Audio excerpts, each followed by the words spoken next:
তো গাইস, আমরা এখন বৃষ্টির মধ্যে যাচ্ছি রথ টানতে, সব ছাত্রী পাত্রী নিয়ে। এরকম আমার মেজমাজি, আমার মা। হাই করো তো, তারপর হাই করো তো, একটু হাই করে দাও। আমরা এখন যাচ্ছি বৃষ্টির মধ্যে রথ টানতে, আমাদের বাড়ির সামনে রথ টানতে যাচ্ছি।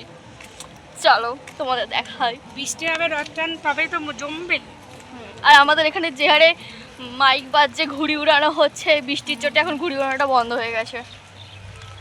চলো তোমাদেরকেও দেখাবো। তো এখানে আমাদের প্রিয় জগন্নাথ আসনে বসছেন।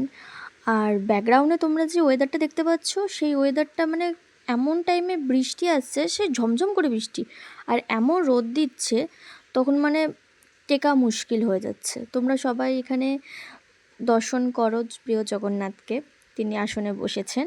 এইবার তার রথযাত্রা শুরু হবে। তো এখানে প্রচণ্ড ভিড়।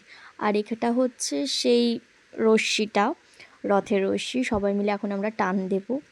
আর তোমাদের সাথে একটা অদ্ভুত ঘটনা শেয়ার করি। এই যে এখানে এত মানুষ যে রথটাকে টানছে, রথটা কিন্তু প্রচুর বড়, আর অবশ্যই ভারী লোহার রথ হবে, কিন্তু ঠাকুরের এতটাই মানে কৃপা আর এতটাই মানে সবার প্রতি ভালোবাসা যে উনি মানে প্রত্যেকটা মানুষই সেকল ধরে টানচার পেছনে তোমরা দেখতে পাবে যে পেছন থেকে কিন্তু জেসিবিটা টেনে ধরেছে। মানে ঠাকুরের এতটাই ইচ্ছা যে সে ভক্তদের সাথে যাবে।